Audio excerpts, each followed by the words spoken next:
Assalamualaikum, welcome back to the channel. Welcome to the Belgrade, Republic of Serbia. ये इनका Belgrade का कोई बड़ी कैसल है, बहुत बड़ा तारीखी,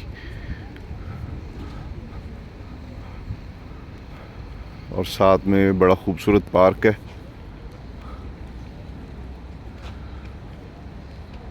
इसका official name Republic of Serbia है जी। इसकी करेंसी जो है वो सर्बियन दिनार है। ये इसका फ्लैग है, सुवेनियर शॉप के ऊपर लगा हुआ है जगह जगह है। बड़ा खूबसूरत पार्क है। किसी सूरत भी रिपब्लिक ऑफ सर्बिया, जिसका कैपिटल बेलग्रेड है, जहाँ पे मैं खड़ा हूँ, किसी सूरत भी यूरोप से पीछे नहीं है और यूरोप से कम नहीं है। सफाई सुथराई के लिहाज से ट्रांसपोर्टेशन सिस्टम बड़ा आला है।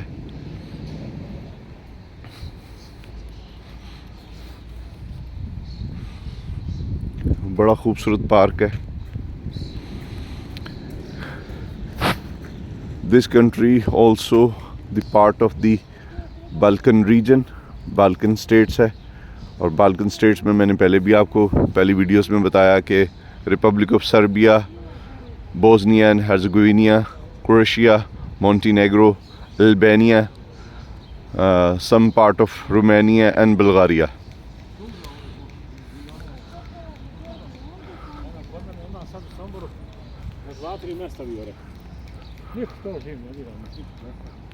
मौसम बड़ा खूबसूरत है। हल्की हल्की बारिश हो रही है यहाँ पे, और कोई 18 से 20 डिग्री सेल्सियस होगा वेदर जो है। बहुत खूबसूरत मौसम है यहाँ का। मैं रिकमेंड करूँगा कि यहाँ पे आप इन्हीं वेदर्स में आएँ, मौसम जब अच्छा हो तब आएँ, क्योंकि सर्दियों में यहाँ पे शदीद सर्दी होती है।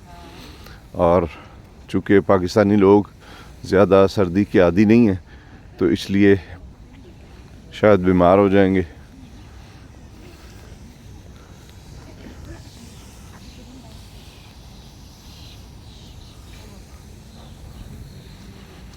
और इसकी जो करेंसी वैल्यू है जी, वो पाकिस्तानी 3 रुपये के इक्वल है। इनका एक दिनार इक्वल टू 3 रुपीज़। करेंसी सस्ती है, ज़्यादा दिन भी यहाँ पे आदमी रुक सकता है। और ये आपको वीज़ा फ्री एंट्री देता है। मैं चूँकि लैंड बॉर्डर के ज़रिए आया हूँ, क्रोएशिया से एंटर हुआ था, शेंगन कंट्री है क्रोएशिया, वहाँ से सर्बिया एंटर हुआ हूँ, तो वीज़ा फ्री एंट्री है। एयरपोर्ट से भी आप आ सकते हैं, Belgrade international airport, Nikola Tesla जिसका नाम है। कुछ टेक्साल भी बोलते हैं और ये टेक्सला बोलते हैं उसको खुद। ये बहुत बड़ा इनका किला है जी। अब आपको इनकी स्ट्रीट का भी रिव्यू करवाते हैं। इधर जो फ़्लाइट्स ऑपरेट करती हैं उनमें अबू धाबी से विज़ air, Emirates, Qatar Airways, fly Dubai, Turkish airlines, ये बड़ी तमाम एयरलाइंस सर्बिया आती हैं। बच्चों के लिए नीचे प्लेइंग एरिया है।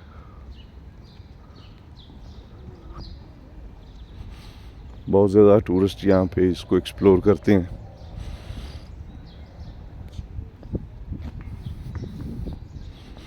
और ये वही सर्बियन लोग हैं जो कि कभी पार्ट हुआ करते थे यूगोस्लाविया के। जैसे आज 2 कंट्री अलग अलग रिपब्लिक बन चुकी हैं, जिसे हम उस दौर में, अपने बचपन के दौर पे हम बुलाया करते थे चीकोस्लोवाकिया। आज चेक रिपब्लिक अलग कंट्री है और स्लोवाक रिपब्लिक अलग कंट्री है। ये देखिए जी, एक दरख्त है बड़ा खूबसूरत। इसके ऊपर आपको छोटे छोटे बॉल नज़र आ रहे होंगे, ये फल है और इसका नाम है हेज़लनट्स। इनको बड़े तरीके से उतारा जाता है, फिर इनकी कीलनुमा चमड़ी जो है वो उतारी जाती है, उसके अंदर से हेज़लनट्स निकलते हैं। और हेज़लनट्स आपने देखे होंगे बहुत सारी चॉकलेट्स के अंदर, बेशुमार चॉकलेट्स के अंदर और कैंडीज़ के अंदर इस्तेमाल होती हैं। इसके नीचे इन्होंने डायनासॉर्स पार्क बनाया हुआ है बच्चों के लिए, और कुछ डायनासॉर्स जो हैं वो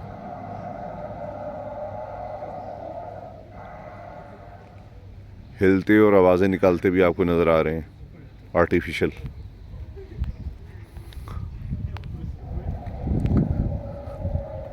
ये देखें, ये बड़े साइज़ के डायनासॉर्स।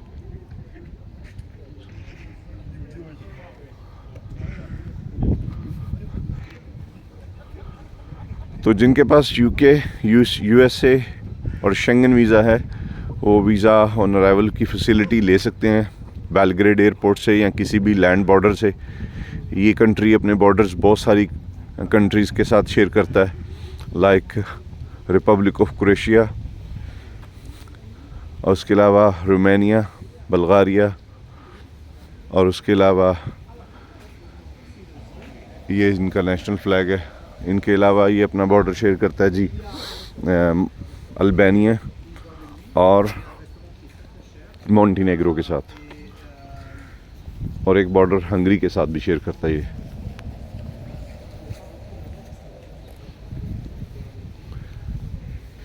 ये इनका बहुत बड़ा किला है। और निकोला टेस्ला जो है वो इसी किले के ज़रिए बाज़ंतीनी सल्तनत को चलाता था, और इनकी उस्मानी सल्तनत के साथ बेशुमार जंगें आप अरतुरुल गाज़ी और उस्मान गाज़ी के सीरियल्स में देख चुके हैं।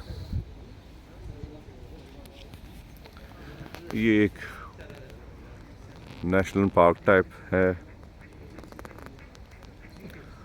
अब बात करते हैं जी पाकिस्तानी नेशनल की वीज़ा के ऊपर। तो पाकिस्तान के अंदर इस्लामाबाद में या कराची में कोई भी इनकी एम्बेसी या काउंसलेट नहीं है। आप पाकिस्तान से इसका कोई भी visa, business, tourist visa apply नहीं कर सकते। इनका वीज़ा अप्लाई करने के लिए भी आपको लेटर ऑफ इनविटेशन चाहिए होता है, और वो आप यहाँ से किसी भी टूरिज़म कंपनी से गूगल करके टूरिस्ट कंपनी का ईमेल एड्रेस ढूंढ के, टेलीफोन नंबर ढूंढ के आपको ईमेल कर सकते हैं उनको through out western union, MoneyGram और मेजर क्रेडिट और डेबिट कार्ड के ज़रिए ऑनलाइन पेमेंट्स कर सकते हैं।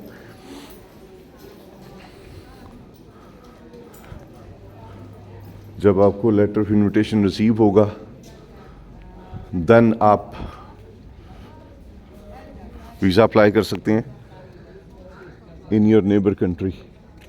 सो नेबर कंट्रीज़ में से जो जहाँ पे आप वीज़ा अप्लाई कर सकते हैं उनमें से Islamic Republic of Iran, Tehran में इनकी एम्बेसी है। आप सारे डॉक्यूमेंट लेके ईरान जाना कोई मुश्किल काम नहीं है। लाहौर, कराची, इस्लामाबाद, कोयटा, पेशावर, सब जगह, हर शहर में इनकी काउंसलेट्स हैं। आप वहाँ पे जाके वीज़ा अप्लाई कर सकते हैं एम्बेसी में। और अगर कुछ लोग चाइना आते जाते हैं, जिनके पास चाइना का बिज़नेस वीज़ा है, चाहे सिंगल एंट्री है चाहे मल्टीपल एंट्री है, वो चाइना जाके बीजिंग में इनके सफारत खाने में, या अगर कोई तुर्की जाता है तो तुर्की में इनके सफारत खाने में वीज़ा अप्लाई कर सकता है। और बाज़ औक़ात ये सेम डे वीज़ा इशू कर देते हैं। इनकी visa fees for Pakistani national just $2 है। चूँकि इनकी एम्बेसी नहीं है पाकिस्तान में किसी जगह भी, तो ये फैसिलिटेट करते हैं पाकिस्तानी सिटीज़न को हर तरीके से। बट यू मस्ट हैव, आपके पास valid passport, letter of invitation, travel insurance, confirm hotel accommodation. booking.com से और अगोडा से नहीं करनी, होटल की अपनी ऑफिशियल वेबसाइट से करनी है। यहाँ पे क्राउन प्लाजा होटल है, पार्क इन होटल है, बहुत सारे 5 स्टार होटल जो आप, जिनकी वेबसाइट्स अलग से होती हैं, वो आपको मिल जाएंगे। वो होटल्स यहाँ पे मौजूद हैं। आप उन होटल्स के थ्रू इनकी रिजर्वेशन कर सकते हैं। इसके साथ अपने स्पोर्टिंग डॉक्यूमेंट्स जितने भी हैं, आपकी बिज़नेस प्रोफाइल है, आपके टैक्स पेपर्स हैं, आपके चैम्बर्स के डॉक्यूमेंट्स, सर्टिफिकेट्स, आईडी कार्ड्स हैं, आपकी बैलेंस शीटें हैं, आपकी बैंक स्टेटमेंट, आपका एफआरसी, एमआरसी। लेकिन कोशिश कीजिएगा कि सारे डॉक्यूमेंटेशन जो है आपकी विद बैंक स्टेटमेंट, अगर ministry of foreign affairs Lahore या इस्लामाबाद या कराची से अटेस्टेड हों तो वो बहुत अथेंटिक होंगे। एम्बेसी उनको चैलेंज नहीं कर पाएगी और आप इजीली वीज़ा गेट कर सकते हैं अगर थोड़ी सी भी आपके पास ट्रैवल हिस्ट्री मौजूद है। और इनविटेशन जो है कंपलसरी है, उसके बगैर ये वीज़ा इशू नहीं करते। इनविटेशन मंगवाना कोई बहुत बड़ा काम नहीं है, आप ख़ुद से भी गूगल कर सकते हैं। यहाँ पे मुख्तलिफ़ किस्म की टूरिस्ट कंपनी है जो इनविटेशन सेल आउट करती है, मुख्तलिफ रेट्स हैं उनके, जो आपको सूटेबल हो उसके साथ आप काम कर सकते हैं। ये तरीक़ाकार है इनका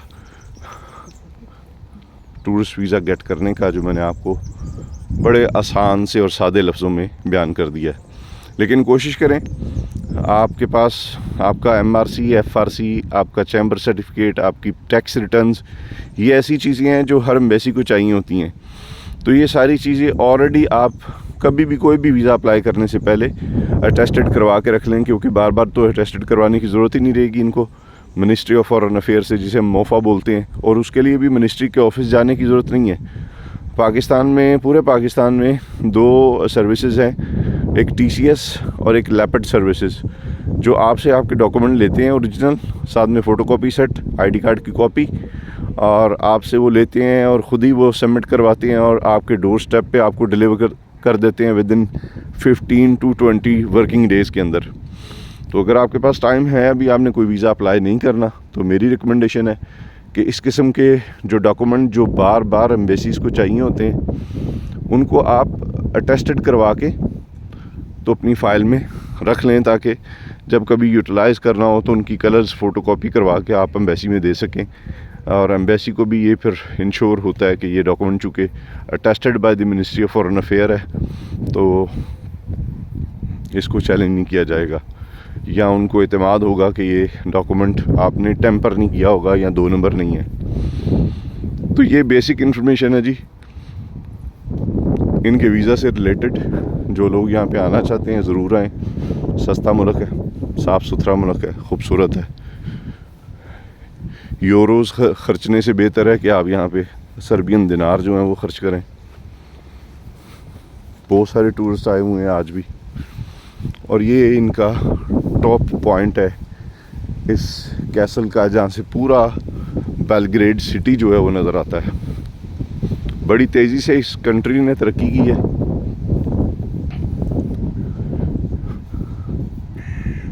और ये पार्ट ऑफ द यूगोस्लाविया था किसी दौर में।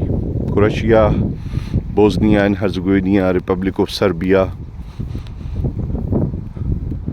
उसके अलावा मोंटेनेग्रो, अल्बानिया, कोसोवो और मैसेडोनिया, ये सारी एक रियासत थी जिसका नाम था यूगोस्लाविया। आज लोगों का, बहुत सारे यूट्यूबर्स को इसका नाम तक भी नहीं पता और ना इसकी बैकग्राउंड का पता। फिर सेकेंड वर्ल्ड वॉर में ये सब कुछ डिस्ट्रॉय हुआ। सिर्फ एक बंदे के कत्ल के ऊपर सेकेंड वर्ल्ड वॉर हुई थी, और ये मुल्क आपस में इतना लड़े कि बेशुमार और बेहिसाब बंदा कत्ल किया गया, सिर्फ एक कत्ल की वजह पे। ये इनका बड़ा खूबसूरत रिवर है जी, दरिया है, और नीचे आप देख रहे हैं बड़ा खूबसूरत पार्क है, और इधर से इस किले का व्यू भी आ रहा है। ऑलमोस्ट सारा बेलग्रेड सिटी जो है आप इधर से इजीली देख सकते हैं। और हिल पॉइंट पे जाते हैं थोड़ा सा।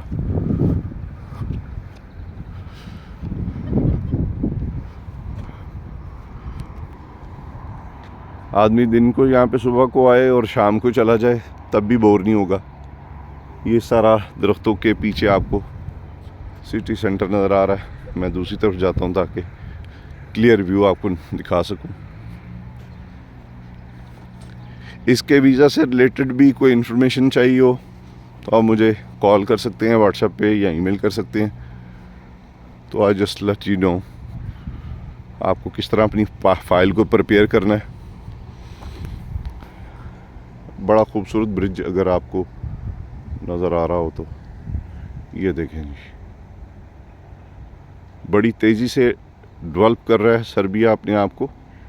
इसका एक और शहर है जो बड़ा ही खूबसूरत है और मेरी ख्वाहिश है कि वहाँ पे भी जाऊँ, लेकिन इस वक्त टाइम शॉर्ट है।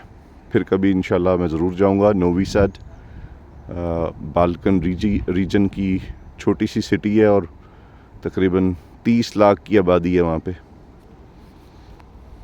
नोवी सैड, और इसका नाम बेलग्रेड।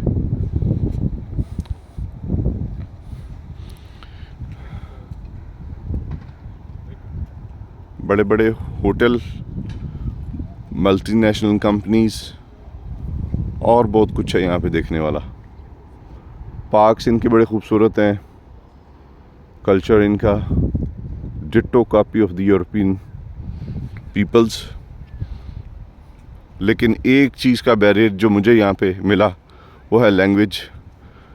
ये यूगोस्लावियन लैंग्वेज जो कि नियर बाय यूक्रेनियन, मोल्दोवियन और रशियन है, उससे मिलती जुलती है। ये वो ज़्यादातर वो बोल पाते हैं, इंग्लिश इनको बिल्कुल नहीं आती। हाँ, लेकिन होटल्स में या मोस्टली टूरिस्ट अट्रैक्शंस में आपको इंग्लिश बोलने वाले स्टाफ मिल जाता है। तो ये एक छोटा सा रिव्यू था जी बेलग्रेड का। अब हम चलते हैं इनकी शॉपिंग मॉल्स और जो बेसिक स्ट्रीट्स हैं टूरिस्ट के लिए, जिसके दाएं और बाएं ब्रांड्स हैं, शॉपिंग मॉल्स हैं, सिविनियर शॉप्स हैं, उनकी तरफ चलते हैं और उसका भी रिव्यू आपको करवाते हैं। Keep watching my channel. अगर पसंद आ रही है गुफ्तगू और वीडियोस तो इसको लाइक कर दें, शेयर कर दें। और अब मिलते हैं सेकंड वीडियो में इन द सिटी सेंटर। अल्लाह हाफिज़।